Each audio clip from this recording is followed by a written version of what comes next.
열왕기하 2장입니다. 열왕기하 2장 1절부터 14절까지입니다. 그럼 오늘 본문은 크게 두 단락으로 나눌 수 있습니다. 먼저 1절부터 12절 상반절까지는 엘리야의 승천 이야기입니다. 두 번째 단락은 12절 하반절부터 14절까지입니다. 선지자의 직분을 이어받는 바로 엘리사의 이야기입니다. 먼저 1절부터 6절 단락인데 1절과 2절 보도록 하겠습니다. 여호와께서 회오리 바람으로 엘리야를 하늘로 올리고자 하실 때 엘리야가 엘리사와 더불어 길갈에서 나가더니 엘리야가 엘리사에게 이르되 청하건대 너는 여기 머물라 여호와께서 나를 베델로 보내시니라 하니 엘리사가 이르되 여호와께서 살아계심과 당신의 영혼이 살아있음을 두고 맹세하노니 내가 당신을 떠나지 아니하겠나이다 하는지라. 이에 두 사람이 베델로 내려가니. 하나님은 이스라엘에 대한 이 하나님의 사랑을 지금 북이스라엘의 그 지도자 이양을 통해서도 나타내고 있습니다. 그동안 이 아합 시대의 선지자 이 엘리야는 하늘로 앞으로 올라가게 될 것입니다. 마치 에녹처럼 죽음을 경험하지 않고 승천하게 될 것입니다. 엘리야와 그리고 엘리사와 그리고 다른 제자들은 하나님께서 이 일을 오늘 행하실 것을 미리 알고 있었던 것 같습니다.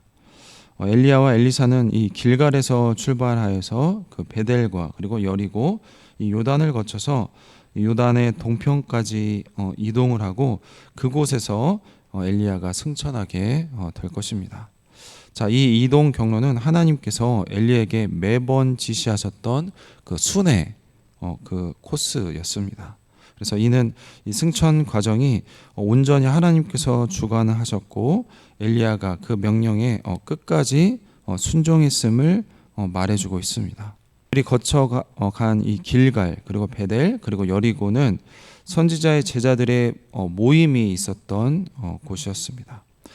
길갈은 베델의 북서쪽으로 약 13km 떨어진 곳에 있는데 에브라임 산지에 속한 성읍이었고 예루살렘 북쪽 약 11km 위치한 베델에서 이 여리고까지는 남동쪽으로 약 19km입니다. 또한 엘리야와 엘리사는 이 여리고에서 요단강을 건너서 모압 평지까지 이동하는 것이 그들의 경로인데 이것은 처음 출발한 길갈부터 적어도 40km 정도 되는 거리입니다. 일반적인 성인 기준으로 10시간이 넘는 그런 길이기 때문에 쉽지 않은 여정이라고 할 수가 있습니다. 그러나 하나님의 지시 아래 이 지역을 순회함으로써 이 엘리야의 사역은 이렇게 공식적으로 마무리가 되고 그의 승천과 선지자직의 이양도 이렇게 공식화되는 것입니다. 이 과정에서 3절부터 보면 이 베델과 이 여리고의 제자들이 등장을 하는데 이 엘리사에게 스승의 승천에 대한 하나님의 계획을 알고 있는지 다시 한번 확인하는 모습을 볼 수가 있습니다. 이는 스승을 떠나 보낸 후에 남겨질 그들 자신과 엘리사에 대한 이 염려와 걱정 때문일 것입니다. 그래서 엘리사 자신도 안다고 하면서 그들에게 계속해서 잠잠하라고 대답을 하고 있습니다. 엘리사 또한 그 염려와 불안이 있겠지만 그 신중함을 나타내는 것을 볼 수가 있습니다. 그러나 다른 한편으로는 이들의 문답을 통해서 하나님의 계획을 어떻게 이루실지에 대한 기대감을 우리에게 높여주고 있습니다. 한편 이 엘리사가 엘리야를 동행하는 일에는 굉장한 헌신이 요구가 되고 있습니다. 엘리야는 길갈을 포함해서 매 지역에서 하나님이 자신을 다른 곳으로 보내시니까 엘리사에게 자기 일을 따라오지 말고 여기에 머물라고 엘리사에게 말을 합니다. 이 요구는 엘리야가 엘리사를 처음 부른 날 그가 부모와 작별 인사를 한 후 따르겠다고 하자 돌아가라고 한 것과 굉장히 지금 비슷한 장면을 보여주고 있습니다. 그러니까 그때나 지금이나 이 엘리야의 의중은 무엇이냐면 이 엘리사를 내치는 데 있지 않고 그의 헌신을 지금 점검하는 데 있는 것입니다.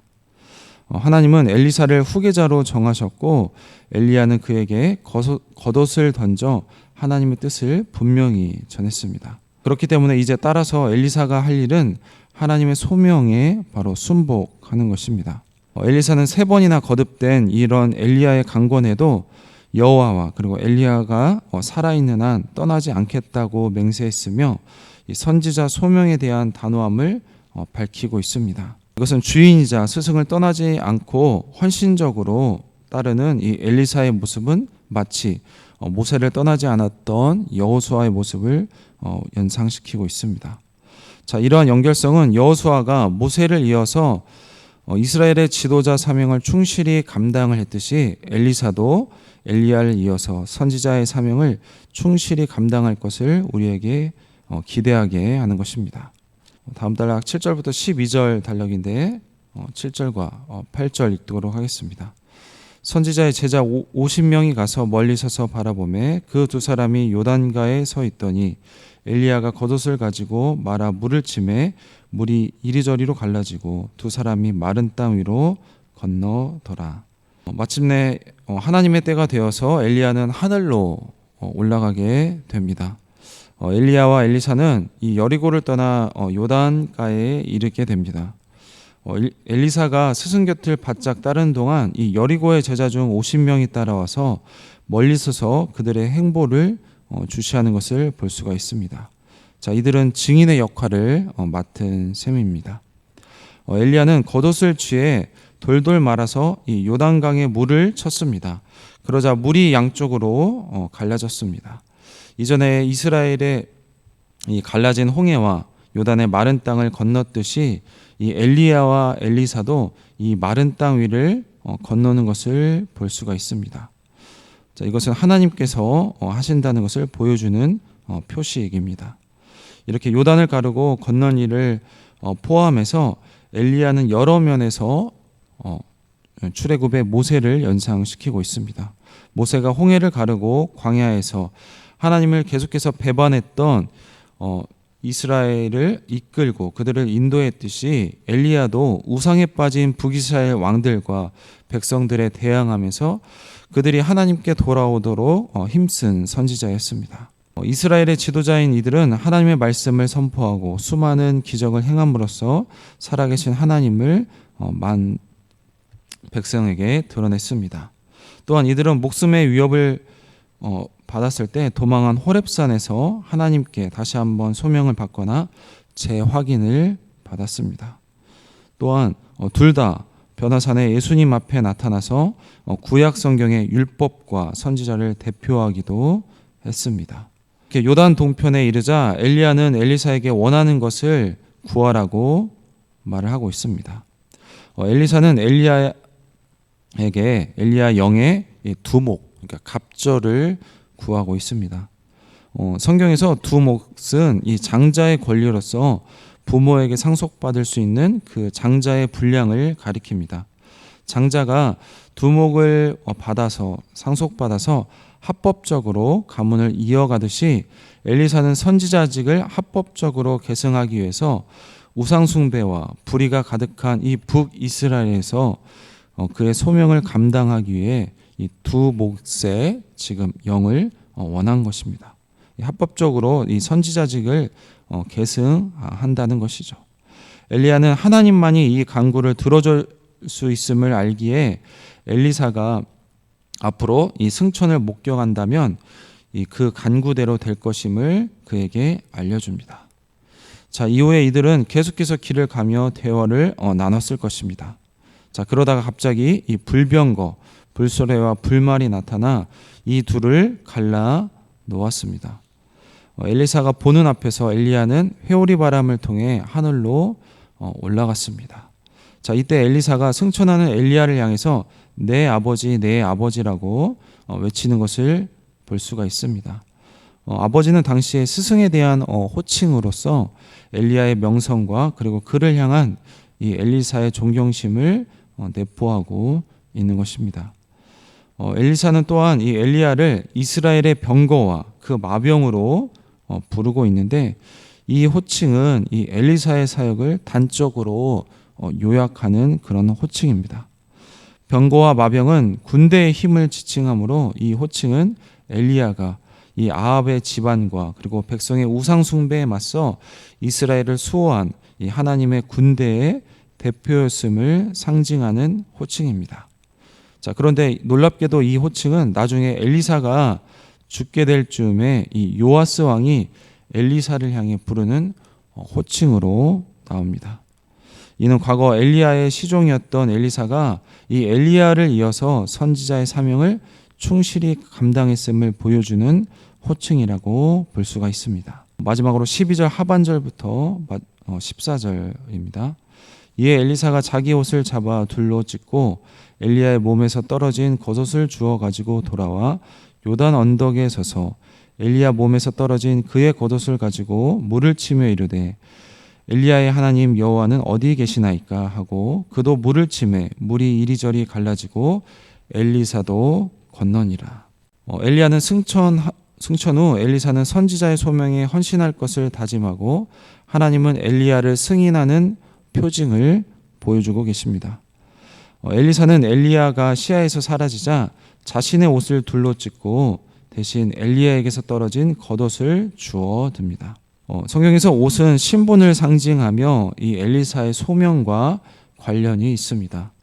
먼저 옷을 찢는 행동은 스승을 이제는 이 땅에서 더 이상 볼 수 없기 때문에 그 애통과 그 슬픔에 대한 표현이지만 이제는 자기 옷을 버리고 스승의 옷을 취한 것은 그동안의 과거의 시종의 신분을 벗고 이제는 선지자의 후임으로서 사명을 다하겠다는 결단을 내포하는 것입니다.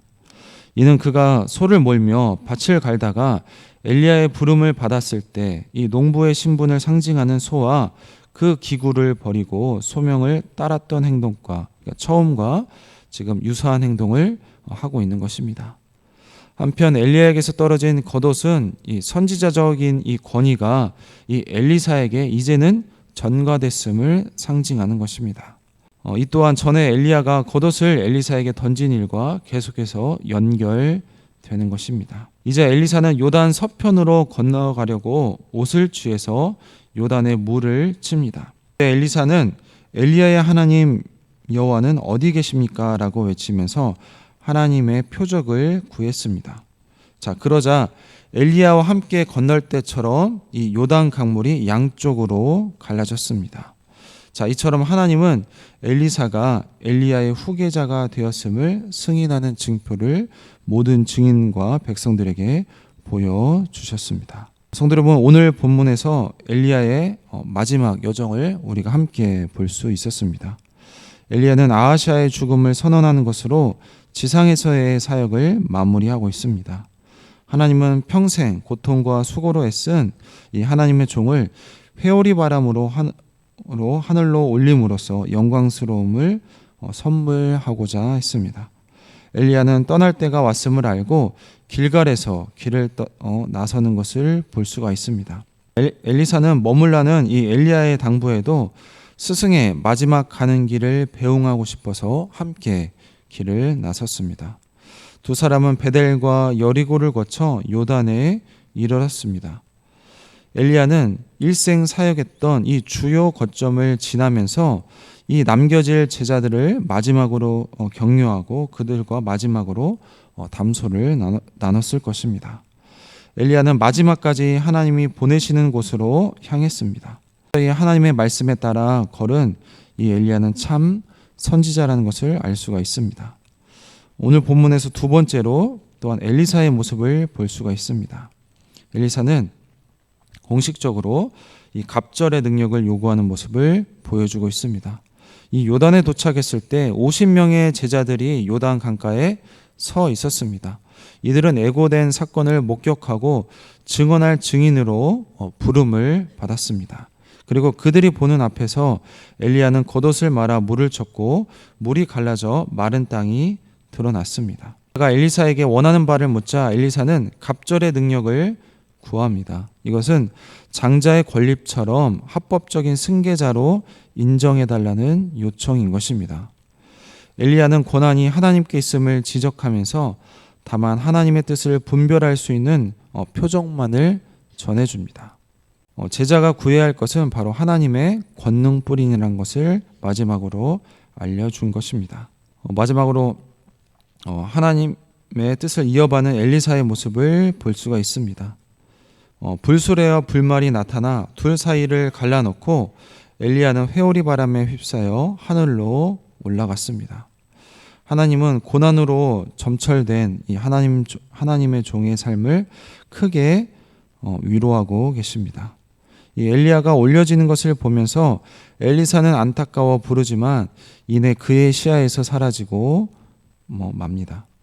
엘리사는 스승을 잃은 슬픔으로 옷을 찢은 후에 엘리야의 겉옷을 집어 물을 치며 하나님을 부르고 있습니다.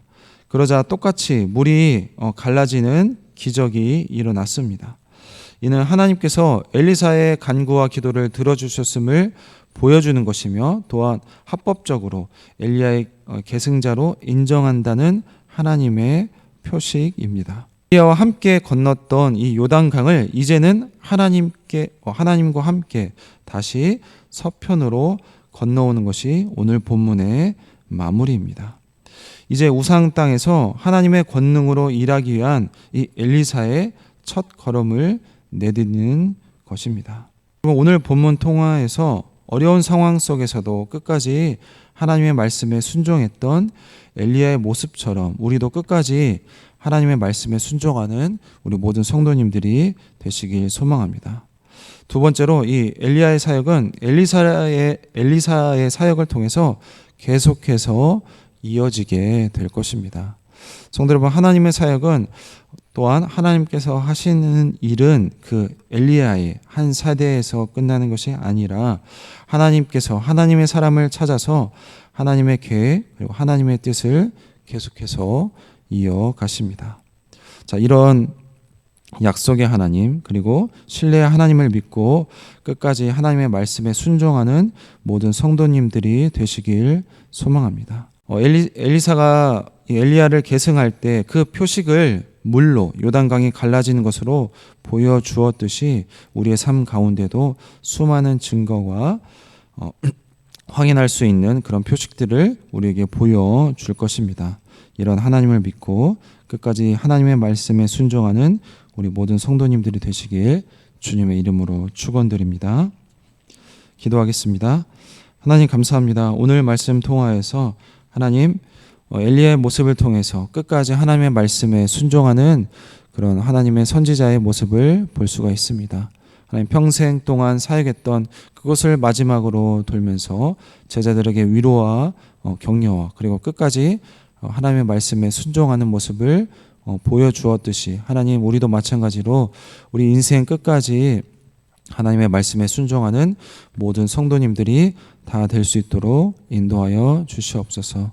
하나님 그런 이 엘리야의 모습을 보고 엘리사도 하나님 불안하고 때로는 염려가 되고 스승이 없을 때가 걱정이 되어서 옷을 찢었지만 하나님 이제는 스승과 함께 요단을 건넜던 그 요단강을 하나님과 함께 건너므로써 그리고 그것을 하나님께서 눈으로 보여주심으로써 이제 하나님과 함께 할 그 사역들을 기대하게 하였습니다. 하나님 우리도 마찬가지로 하나님께서 하시는 일, 하나님께서 뜻하시는 것은 계속해서 하나님이 우리와 함께 한다는 것을 기억하고 끝까지 하나님만을 의지하고 하나님의 말씀만을 순종하는 우리 모든 성도님들이 다 될 수 있도록 인도하여 주시옵소서.